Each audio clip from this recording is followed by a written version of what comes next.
Now that we've done deep dives on all 8 generations of Pokemon and Legends Arceus, today we're taking the next step and covering Generation 9.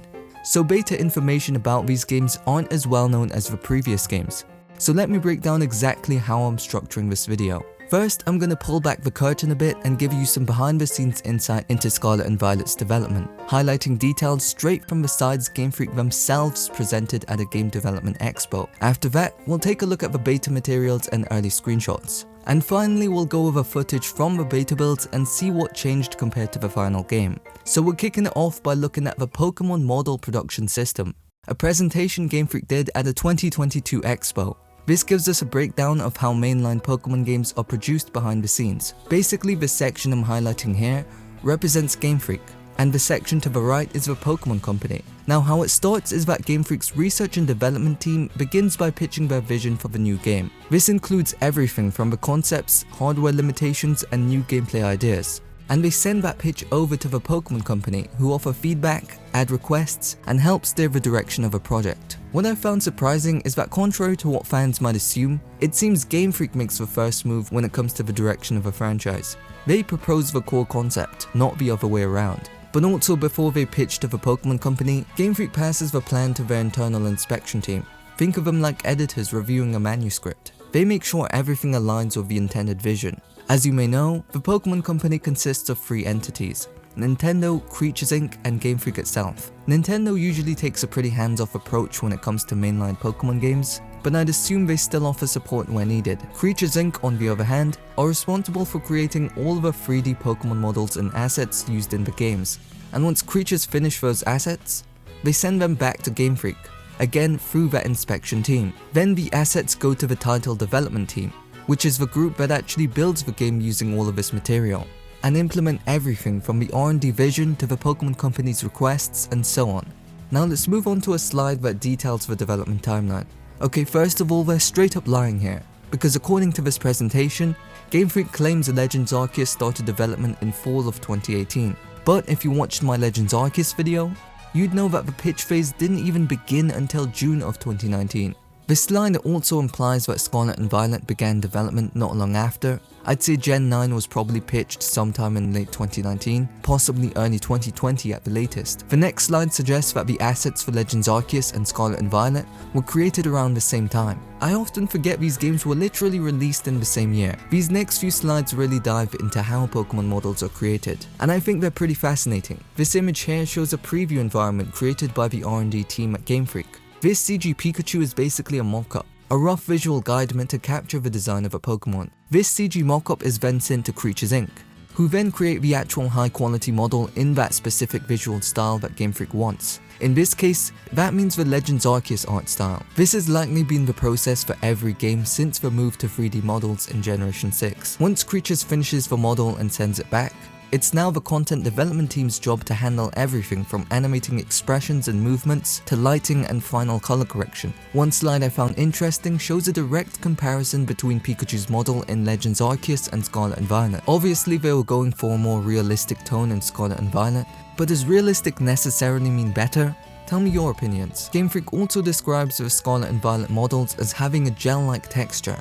Moving on, the slides get into more technical territory, like how Game Freak assigned Pokemon to a body type category, and then reuse base animations across similar forms. And no, that's not a bad thing, it's actually pretty smart. A big challenge they tackled during Scarlet and Violet's development was Pokemon dealing with sloped angles. Since the open world introduced a lot more terrain variety, they had to develop a brand new animation system to make sure Pokemon could realistically move on inclines. That's it for the 2022 presentation. Now let's gloss over the 2023 presentation, and I want to specifically start off with this slide. What you're seeing right now is an early concept for Generation 9, showing how Game Freak wanted the final game to look, along with some developer notes. It explains that they aim to make the textures and shapes of the background environments more realistic than past games, but without making the Pokemon or the human characters completely realistic.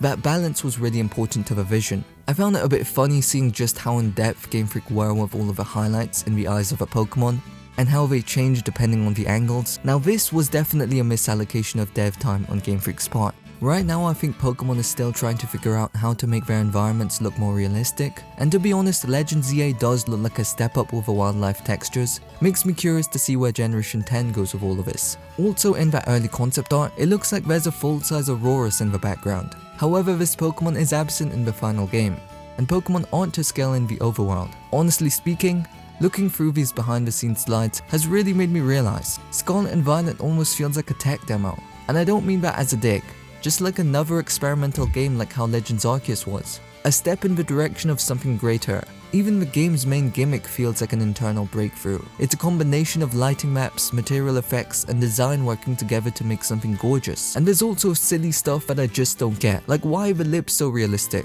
Also, here's a beta piece of a Paldea region.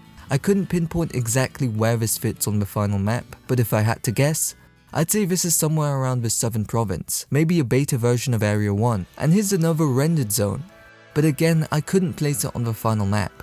You can clearly see a Pokemon Center in the shot though. Not surprising that the region went through major overhauls during development. Okay, now we get to the beta materials and early builds that date way before the game launched. Let's start with some beta scenery screenshots found deep in the game's files. These date all the way back to late 2020 and give us a super early look at how some of the towns and landscapes were shaping up.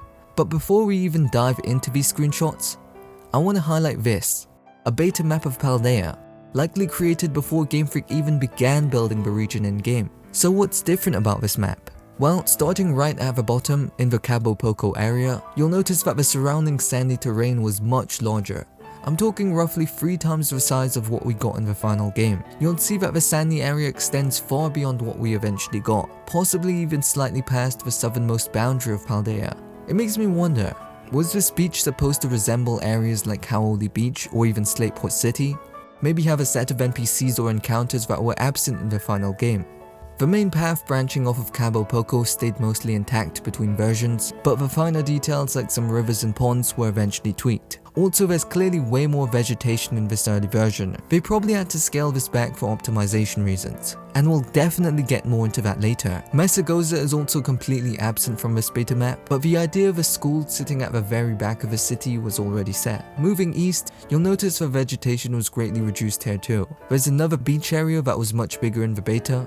The river also flowed inward towards the beach, creating a bay. In the final game, it just spilled out into the ocean. You'll also notice this giant zigzag pattern along the map boundaries. I believe those define cliffs. Area 3 in the beta is missing its earthy tones. It looks a lot more plain here, so I'm glad we made the change in the final version. One interesting change I found is that this massive rock had overworld details on top of it, whereas it's empty in the final game. I believe this area has a cave under it though. Artisan looks pretty close to how it does in the final game. It's clear they had the vision for this town way early on. Moving over to the west side of the map, you can see that the Area 2 layout is very similar in both versions, but you can spot some differences, which I'm pointing out right now. The Pokemon League area is present in the beta version too, without the building itself. It also shows another branching area coming off of the league grounds, right near the edge of a crater, and it could have potentially served as an alternate entrance to Area 0. Speaking of which, Area 0's gate is also present in the beta map. In fact, it's more detailed here than it is in the final map. Area 6 feels like a rockier version than it does in the final game, almost like it originally had the terrain of Area 3. I also like how they filled out this area towards the northwest. When you move further up the map, you'll see that the route structure remains mostly the same. Asado Desert in particular lines up perfectly, but here's where it gets interesting. Around the desert, there are 2 known cities in the final game, and in the beta map they are represented by these 2 placeholder blocks. Well, it seems that there was also a third area around the desert using the same placeholder block. Yet in the final version, that spot is just an empty field with a couple NPCs and items. There is a small cave beneath it, but the surface is bare. Given its similar size to an average Paldean city, it could very well have been a scrapped urban location. The beach north of Porto Marinado was much bigger too. There's also texture blocks on the beta map that clearly point to forest-like biomes, especially around the Medali and Western Province. It made me realize that Scarlet and Violet were probably the first mainline Pokemon games not to feature a forest. Too bad it didn't make the cut. Looking at the North Province, layout-wise, it's very close to what we ended up with. Hard to see exact pathing, but the overall shape is identical. If we zoom into the North Province Area 2 and the Eastern Province, you'll notice 2 different boundaries in this beta version. This dual boundary makes it seem like they were considering extending the connection the Kalos border has on Paldea. They clearly went with boundary 1 in the final game, but we also have border 2 in this beta version. If this is an alternate extended border from Kalos, it almost looks like Kalos would have crept its mountain influence into the eastern province and explained the terrain, at least from a lore standpoint. Levincia isn't marked on this beta map either. Perhaps they hadn't fully decided on the design yet. Or maybe there was an idea to place Levincia further south, under border 2, somewhere in this blank region. And that's about it for the map differences from this 2020 beta map. So there's also a collection of work-in-progress renders from around late 2020, shortly after the beta map was created. For example, this is a beta render of Casaroya Lake. I've pinpointed the location pretty accurately, and while the layout's still rough, you can see the early ideas coming together. Next up is this massive cliff area with what looks like an entrance to a cave. It kind of resembles the Area 0 gate, but the details don't line up with anything in the final game. That said, you can see the mountain in the background, which helps narrow down the location a bit. If anyone has a solid guess where this might be, definitely drop it in the comments. There's another mystery image here. No identifying landmarks, no familiar terrain, it's hard to place. If I had to guess, I'd say it's in the West Province, but again, I'm not completely sure. We've also got an early render of a Cortondo gym battleground. The battleground itself looks mostly the same, but there's a pool behind it, and this odd boundary structure in the background. Then there's this image showing a massive tower, almost like a lighthouse with a gym positioned just behind it. But the thing is, no lighthouses in the final game have gyms this close, and none of the towns with gyms have enterable structures this tall. If I had to make a speculated guess, factoring in the artisan windmills and the massive rock, maybe it's an early concept for something in the South Province Area 5, or even a scrapped version of Levincia. I'm a bit skeptical about the Levincia theory though, because here's a more finalized version of Levincia, which kind of throws off my earlier guess. Either way, this Levincia shot looks really close to what we eventually got. There's another gym battleground shot as well, likely from Cascarafa. The layout definitely seems different, but I do prefer how it was handled in the final game. I feel like I've seen this place in Scarlet Violet, but I just can't quite guess where it is. Maybe it's a beta version of Medali? Again, Paldea experts can help me on this one. The Montenevera gym stage looks nearly identical to its final version, aside from missing the extra visual flair and detail. There's also a shot of a Glaciado mountain plateau overlooking West Province. I believe Medali here has more structures than it does in the final game, and there's actually proof to support this that we'll cover later. Area 0 itself is represented by a clay-like texture. You can also catch a glimpse of a beta Cascarafa in the background, though the details are hard to make out. In image 11 you can get a glimpse of Cascarafa again. I believe this is an early design of the entrance to one of the villain team bases. Here's a look at a beta version of a bag menu. It's basically the same as the one from Sword and Shield, just with some slightly altered graphics. There's also a gameplay image with a player blurred out, and that's actually how it appears in the files. Also, we get a look at the beta minimap and general UI. There's a graphic showing 2 Pokemon following the player instead of just one. I also wish I could tell where this location was. It's not immediately familiar, and it could have been changed later in development, and I assume this is an early icon for riding Koraidon or Miraidon. There's also these graphics of unused items. They kind of look like evolution stones, but there's no names or descriptions on either of them.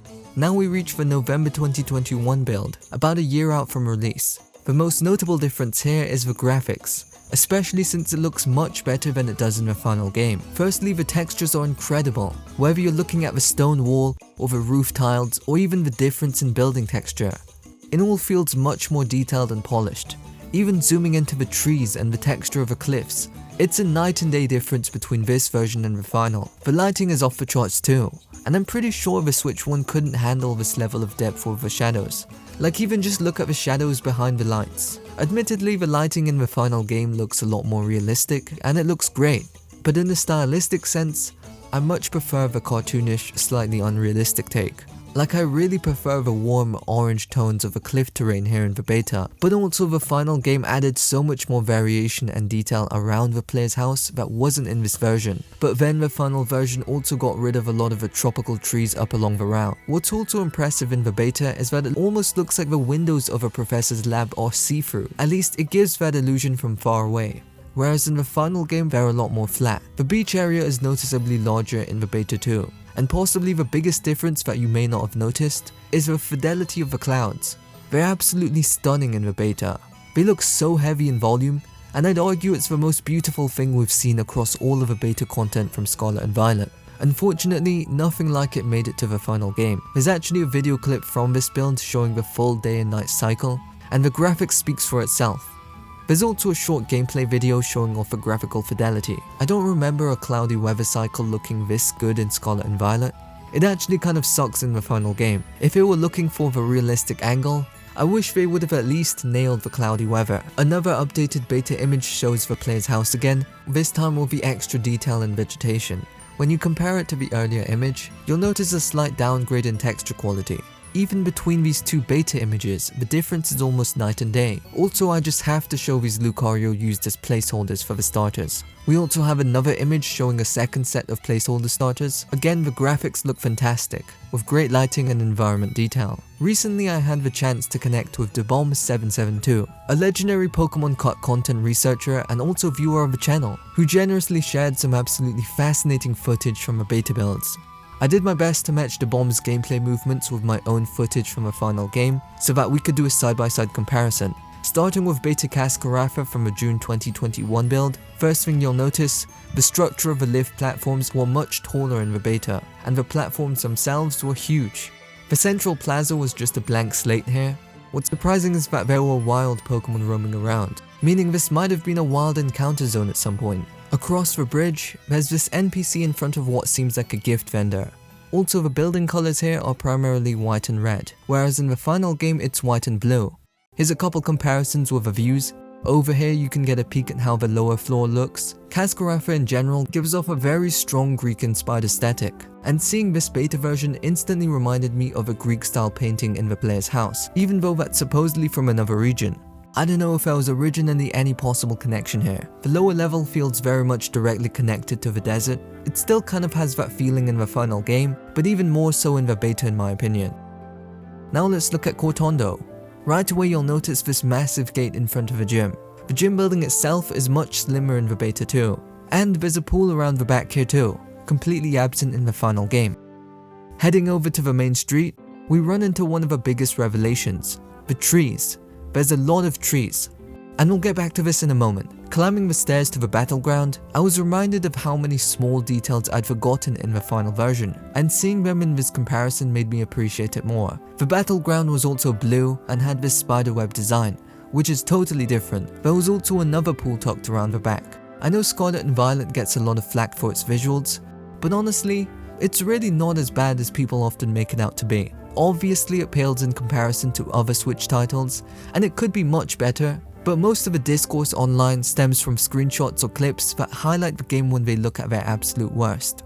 Circling back to the trees, this detail really blew me away. From what I can tell, these huge patches in the fields were supposed to be full of trees, almost enclosing towns like classic Pokemon games used to do. You can even see these patches mapped out in the final map. It seems like Game Freak originally wanted to use tree density to visually separate towns from the open world, which is actually a really smart design. Unfortunately, it seems like they had to cut back, most likely for performance reasons, which is a shame, because the forest definitely could have filled out the world, and also make Paldea feel familiar to classic Pokemon.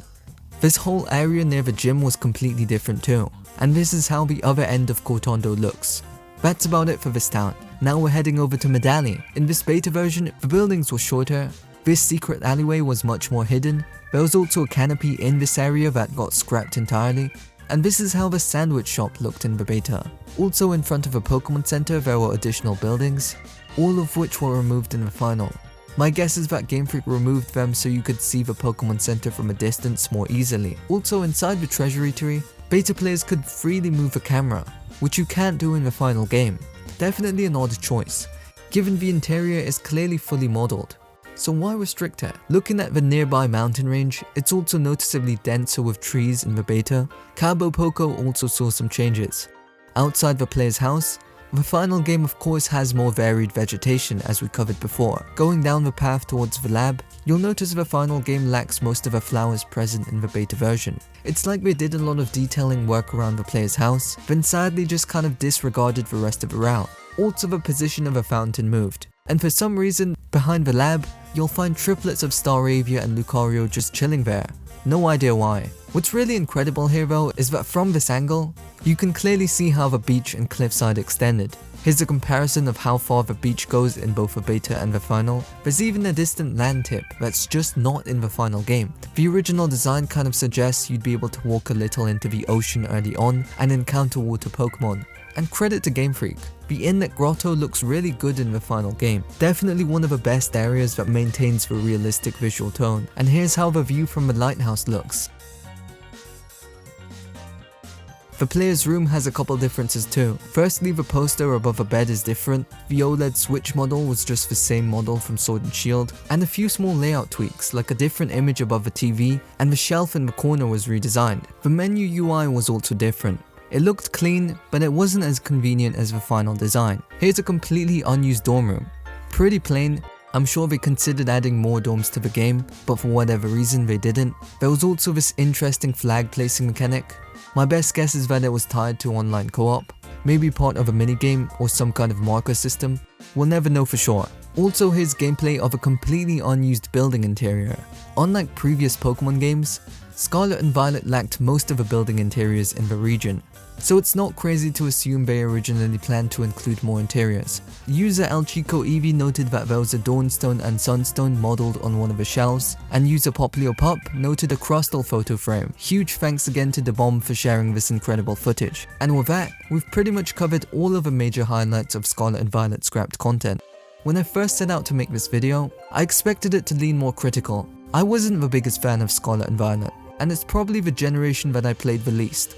But over the course of researching, recording, and putting together this video, I found myself growing a strong fondness for the game. Sure, I have my issues with it, but I also realized what I really find wrong with it, as well as what I like about it. For one, I felt like it missed the mark in capturing the essence of Spain.